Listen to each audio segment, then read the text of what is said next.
지난주 우리는 이 무너진 제단의 이야기를 통해서 그 시대 이스라엘 백성들이 얼마나 메마른 그런 신앙과 믿음으로 살아갔는지에 대해서 말씀을 나누었습니다.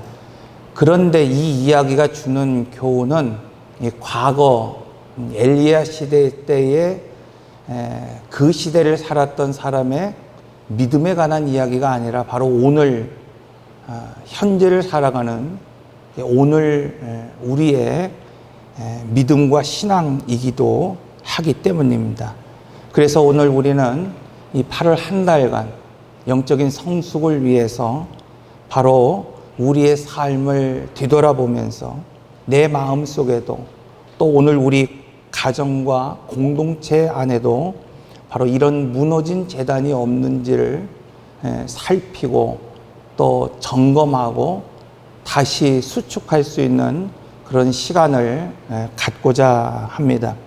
예전과 달리 여러분 우리가 새벽을 깨워 기도했던 그 무릎이 오늘 우리가 보이지 않는다고 한다면, 혹은 오늘 우리가 따로 떼어놓고 기도하며 늘 하나님의 말씀을 가까이 하고 되새김질하듯 그 말씀을 오늘 묵상하던 그 시간이 점점 오늘 우리에게 사라지고 있다고 한다면, 바로 그것이 오늘 이 시대에 또 오늘 우리 가정에 우리 삶 가운데에 무너진 제단이라는 사실을 오늘 우리가 알아야 됩니다.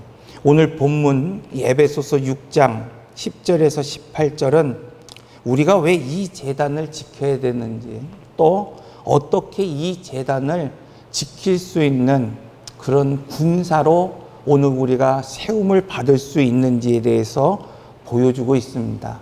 자, 이 본문에서 사도 바울은 로마 감옥에서 겪은 또 그 시대의 로마 군인들의 모습을 통해서 바로 영적 전쟁을 치르는 군인의 모습, 군인의 삶, 더 나아가서 이 영적인 전쟁을 치를 수밖에 없는 그리스도의 삶이 어떠해야 하는지에 대해서 오늘 우리에게 말씀하고 있습니다. 이처럼 바울은 이 땅에 살아가는 바로 그리스도인들이 주님의 이름으로 모인 오늘 우리가 평시를 살아가는 그냥 시민이 아니라 지금 영적 전쟁을 치르고 왕의 부르심을 입어 전쟁에 참여하는 영적인 군사라고 말씀하고 있는 것입니다.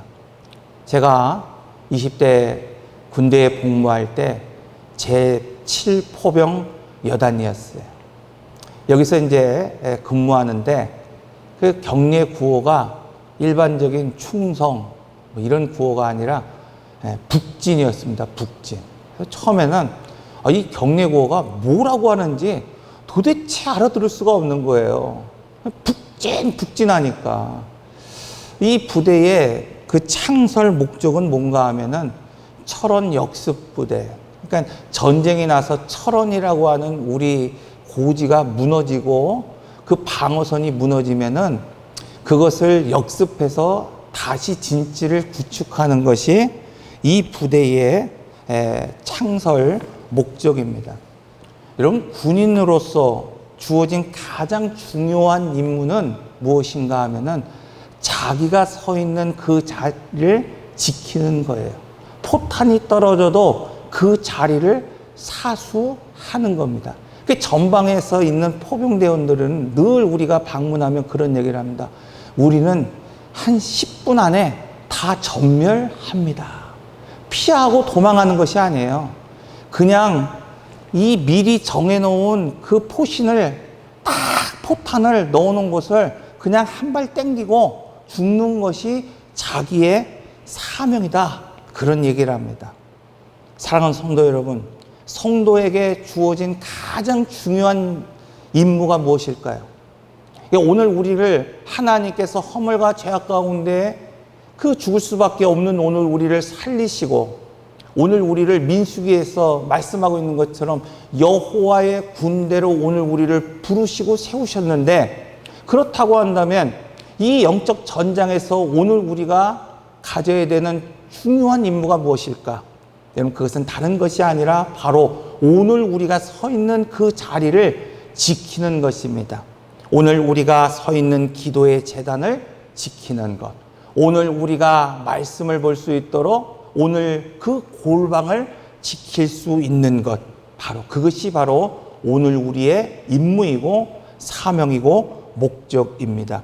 그러므로 제단이 무너졌다고 하는 것은 이 군사로서 경계가 뚫렸다는 의미입니다. 여러분, 경계가 뚫린 군사, 여러분, 그 군인은 사실 존재해야 할 의무가 없는 거예요. 오늘 우리가 이렇게 평안하게 살아갈 수 있는 것도 전방에서 무언가 그 경계를 지키고 있는 군인들이 있기 때문이 아닙니까? 그런데 그 경계가 무너졌다고 생각해 보십시오. 오늘 우리가 얼마나 불안하겠습니까? 여러분, 역시 마찬가지입니다. 오늘 우리의 제단이 무너졌다고 하는 것은 그 빈틈으로 원수 마귀가 슬며시 들어와서 우리의 기도의 자리와 예배의 자리를 지금 빼앗아 갔다는 말입니다. 그러므로 오늘 말씀을 통해서 이렇게 무너진 우리의 삶의 제단을 어떻게 오늘 우리는 다시 수축하고 세울 수 있는지 함께 은혜를 나누도록 하겠습니다. 첫 번째, 우리의 제단이 무너지는 근본적인 이유는 무엇인가? 그것은 우리의 힘이 약해서, 오늘 우리의 군사력이 약해서 여러분 벌어지는 것이 아니라 바로 영적인 무관심 때문이었다, 그런 말씀을 드렸죠. 우리가 지난주에 말씀을 드렸던 것처럼 이스라엘의 수많은 사람들이 갈멜산에 모였고, 여러분 그곳에서 누가 이길 것인가 주목하고 있으면서도 무엇을 바라보지 못했다 그랬어요? 무너진 제단을 바라보지 못했다. 여러분, 이것은 그 당시의 사람들이 여호와의 제단을 바라보는 그 무관심이 얼마나 심각한 것인가를 오늘 우리에게 보여주고 있습니다. 이런 영적 전쟁, 여러분, 이것은 한순간에 몰아치는 폭풍처럼 오늘 우리에게 다가오는 것이 아니에요. 오늘 새벽에 우리가 말씀을 전하고 또 기도하고 있는데 비가 막 옥수로 퍼붓는 것을 보았어요. 그래서 마음 가운데 이 비가 조금만 더 그냥 좀 내리면 좋겠다고 우리 같이 기도했는데 예배 마치고 나가니까 비가 싹 그쳐버렸어요. 여러분, 오늘 이 영적 전쟁은 한순간 그냥 폭탄을 그냥 쏘아 붓는 것처럼 오늘 우리에게 다가오는 것이 아니에요. 슬그머니 오늘 우리가 느끼지도 못할 정도로 아주 조용히 오늘 아주 작고 사소한 틈으로 시작된다는 것을 알 수 있습니다. 작은 균열로 물이 새는 댐이 결국은 그걸 수리하지 않고 보수하지 않으면 언젠가 무너질 수밖에 없는 것처럼, 여러분 오늘 우리의 신앙도 이와 같습니다. 왜냐하면 사탄은 절대적으로 오늘 우리에게 아주 무서운 모습으로, 강력한 모습으로 오늘 우리를 짓누르는 모습으로 다가오는 것이 아니라 앞서서 말씀드린 것처럼 달콤한 목소리로 오늘 우리에게 다가오기 때문입니다. 오늘 하루는 좀 쉬어도 된다는 거야. 이렇게 무더운데 그냥 에어컨 바람 맞으면서 그냥 하루 좀 쉬어도 된다고. 그래도 죽지 않는다고. 이런 피곤하면 오늘 굳이 그 일을 하지 않아도 된다고. 여전히 우리에게는 남은 시간이 있다고 속삭이는 것이 바로 사단의 방식입니다. 그리고 이것이 바로 방심입니다.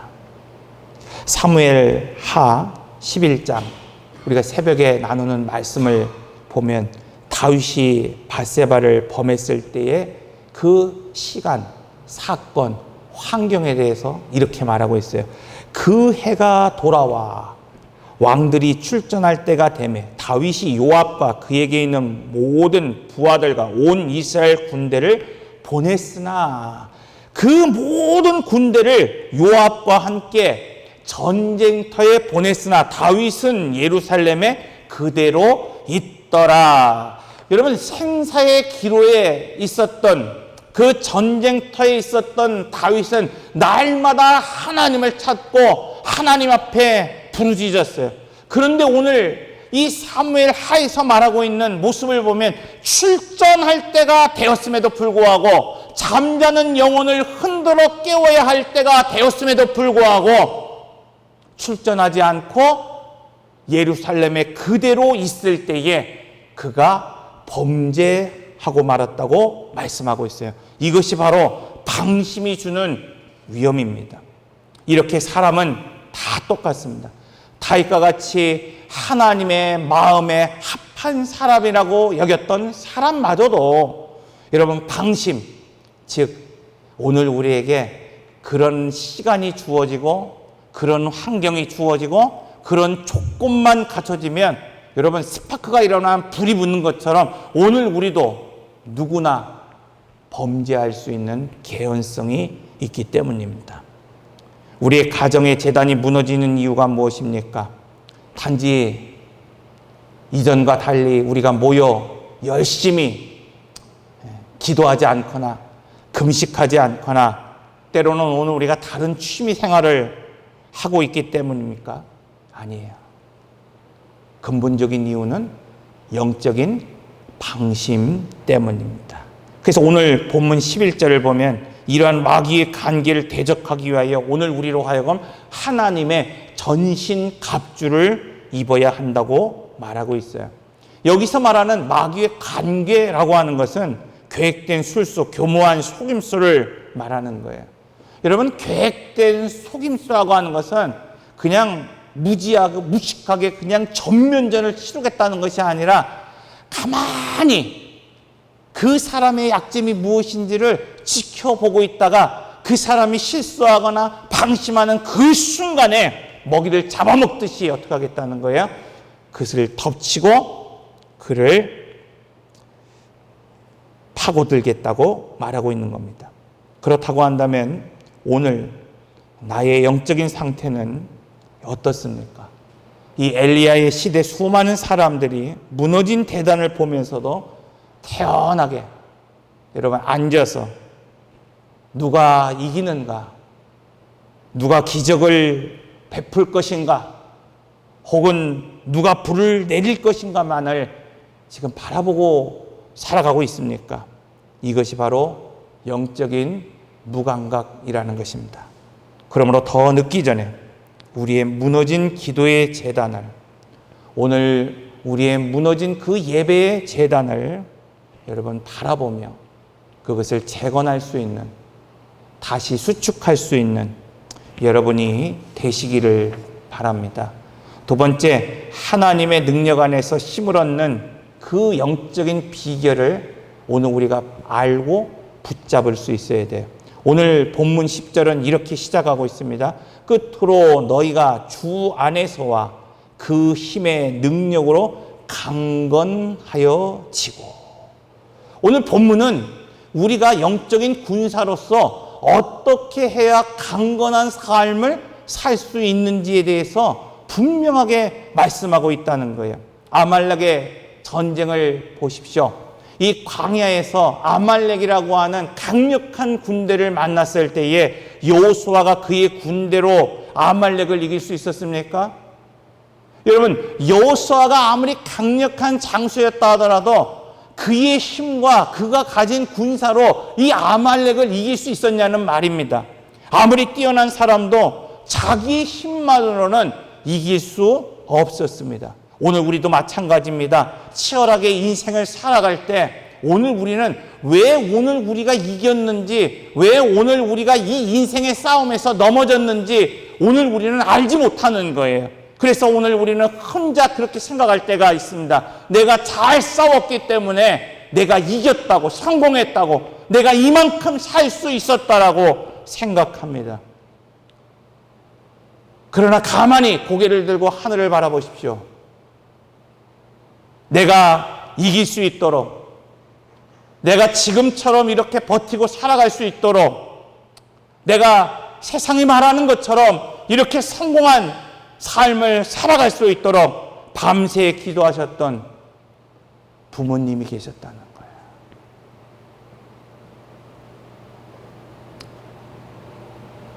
그러므로 오늘 우리는 모세가 산 꼭대기에 올라가 두 손을 들고 기도했던 그 팔을 집중할 수 있어야 됩니다.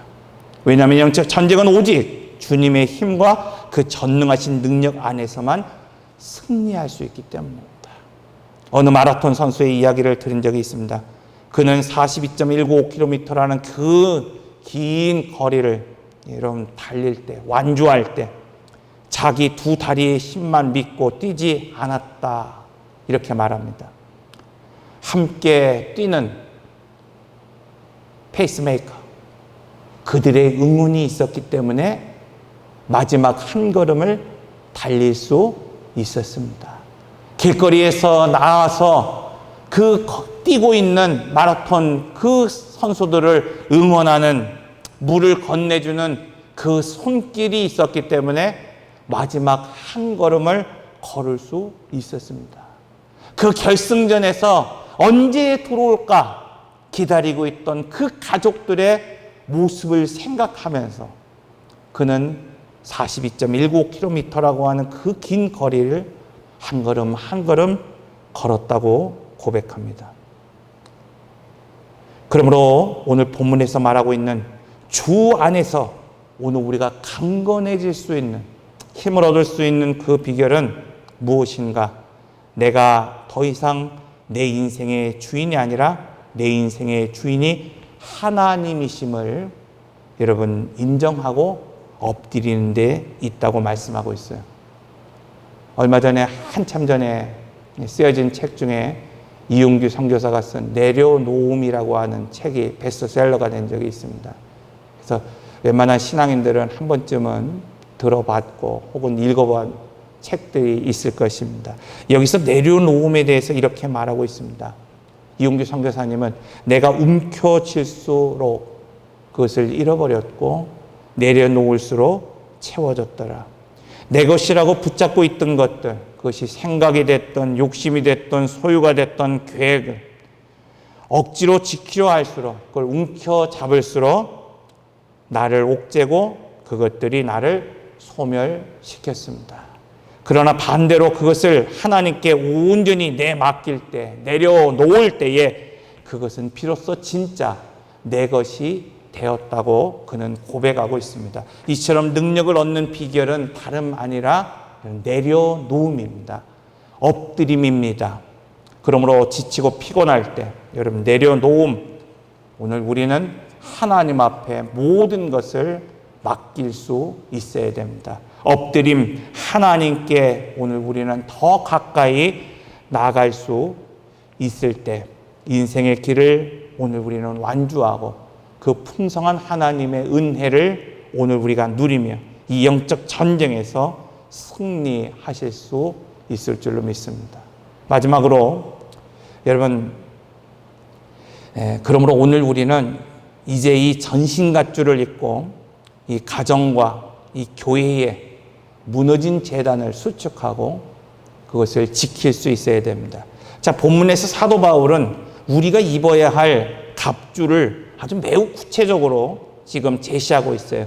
진리의 허리띠, 의의 호심경, 평안의 복음이 준비된 신, 믿음의 방패, 구원의 토구, 그리고 성령의 검. 지금 이렇게 나열된 여러 가지의 이 병장기는 단순히 오늘 우리가 그러한 지식을 습득하거나 이론을 오늘 우리가 얻어야 된다라고 말하는 것이 아니라 우리가 지금 치러야 될 그 영적 전장에서 반드시 갖춰야 될 생전 도구라는 것을 오늘 우리에게 말씀하고 있어요. 특별히 오늘 본문에 소개되고 있는 이 허리띠, 여러분 이 허리띠는 갑옷 중에도 가장 먼저 매는 가장 기본적인 장비입니다. 이 허리띠를 동여매지 않으면 다른 병장기를 여러분 위치할 수 없어요. 제대로 칼을 꼽을 수도 없고 그것을 다룰 수도 없기 때문입니다. 고정되어 있지 않으면 여러분 내가 순간적으로 칼을 뽑을 수도 없고 그것을 챙겨서 싸울 수도 없기 때문에 제일 먼저 지금 허리띠를 언급하고 있습니다. 여기서 말하는 이 허리띠를 바울은 뭐라고 말하고 있냐면 바로 진리다 이렇게 표현하고 있어요. 여러분, 진리는 머리로 하는 것이 아니에요. 진리는 그냥 지식으로 말하는 것이 아니라 진리라고 하는 것은 무엇인가 하면은 겉과 속이 다르지 않은 삶을 진리라 말하고 있습니다. 그래서 이 진리가 바로 설 때에 오늘 우리 안에 있는 믿음도, 사랑도, 섬김도 여러분 바로 자리 잡을 수 있다고 말하는 것입니다. 반대로 아무리 오늘 우리가 성령의 감이 있고 믿음의 방패가 있다 하더라도 여러분 이 진리가 바로 서지 않는다고 한다면 오늘 우리는 아무리 신앙생활해도 속으로부터 오늘 우리의 삶이 무너질 수밖에 없다는 사실을 알아야 됩니다. 그러므로 진리의 허리띠를 맨 가정이라고 하는 것은 어떤 가정인가? 부모와 자녀 사이의 겉과 속이 다르지 않은 가정을 말하는 거예요. 여러분, 교회에서는 웃으며 인사하지만 집에 돌아오면 짜증내고 다툼이 있는 모습으로 살아간다고 한다면, 자녀들에게는 거짓말하지 말라고 가르치면서도 어떤 환경과 문제, 내가 좀 무엇인가를 덮어둬야 할 일이 있다고 한다면 늘 그 자녀들 앞에서 말을 바꾸는 삶을 살아가고 있다고 한다면, 문제를 만나면 기도해야 한다고 말을 하면서도 정작 오늘 우리의 삶의 문제 앞에, 자녀의 문제 앞에, 경제적인 문제 앞에, 그 자녀들 앞에 기도하는 모습을 오늘 우리가 보이지 않는다고 한다면 이것이 바로 허리띠가 풀려있는, 진리 안에 살아가지 못하는 그런 상태라는 것입니다. 이런 가정에서, 이런 삶 가운데에서 여러분, 오늘 우리가 아무리 예배를 드린다 하더라도 마치 이사야 1장에서 말하고 있는 것처럼 너희가 아무리 예배를 드린다 하더라도, 번제를 드린다 하더라도, 월삭을 드린다 하더라도 그것이 나를 힘들게 한다는 거예요. 반대로 부모가 먼저 진리의 허리띠를 단단히 매면 어떻게 됐습니까? 부모가 혹이라도 잘못하고 실수했을 때에 자녀 앞에 솔직히 인정하고 약속한 것은 어려워도 반드시 지키고 밖에서의 모습이나 안에서의 모습이 다르지 않게 살아가고 있다고 한다면, 부모가 먼저 여러분 믿음의 삶을 보인다고 한다면 과연 어떻게 될까? 옛말에 그런 말이 있죠. 우리 자녀들은 부모의 말이 아니라 부모의 등을 보고 자란다는 말이 있습니다. 부모가 먼저 진리의 허리띠를 메고 하나님 앞에 무릎을 꿇는 모습을 보일 때 그 가정이 흔들리지 않는 겁니다. 교회도 마찬가지입니다. 우리가 교회 재단을 수호하고 수축하고 재건할 수 있는 방법이 무엇입니까? 시내산에서 주는 교훈을 보십시오. 백성들은 산 아래서 옷을 씻으며 정결하게 또 세워진 경계를 넘지 말아야 됐습니다. 그러나 지도자는 달랐다는 거예요. 그들은 산 중턱에 머물러야 했고 스스로 경계를 세워야 했고 또 옷만 씻는 것이 아니라 몸을 씻으며 정결하게 했다.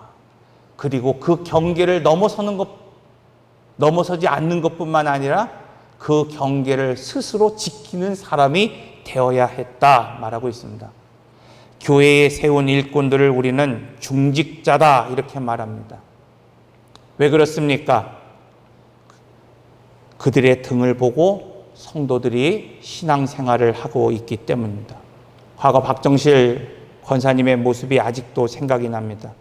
아픈 무릎을 만지며 늘 이 계단을 올라올 때마다 무릎을 어루만지며 잠깐 쉬며 올라갔던 그 등을 보고 우리는 힘을 얻었습니다.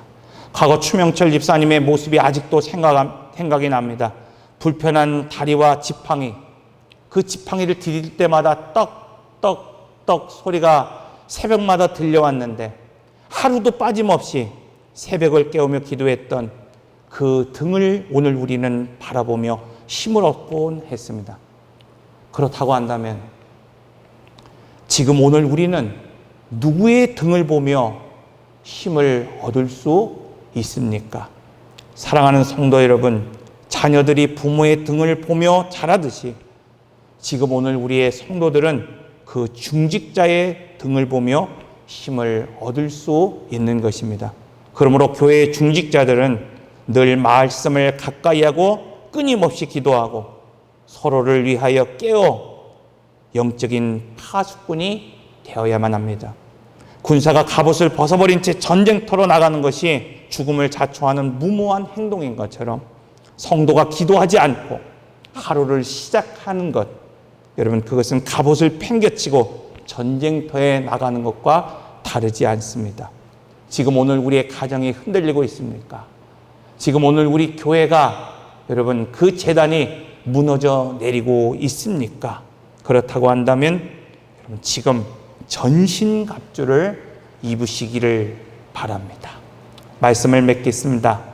우리는 예수 그리스도의 부르심을 받은 영적인 군사입니다. 그러나 아무리 군사가 많다 하더라도 여러분 그 군사가 잠을 자고 있다고 한다면 그 전쟁에서 이길 수 없습니다. 그 군사가 경계를 지키지 않는다고 한다면 여러분 그 전쟁에서 이미 패한 것과 다르지 않습니다. 하나님께서 오늘 우리에게 값없이 주신 그 전신갑주를 입은 성도는 원수의 불화살을 막아낸다고 말씀하고 있어요. 이제 우리 모두가 이 무너진 제단을 그저 멀리 바라보며 안타까워하지 말고 우리가 직접 두 손으로 돌을 들어 그 깨어진 빈틈을 하나하나 메울 수 있고 하나님께서 기뻐하시는 그 예배의 제단을 다시 쌓을 수 있는 오늘 우리 성도들이 되시기를 바랍니다. 이 8월 한 달 가정에서부터 여러분 다시 기도의 향기가 피어오르게 하시고 오늘 우리의 일터와 삶의 자리부터 진리의 허리띠를 동여맬 수 있는 오늘 우리 성도들의 삶이 되시기를 바랍니다.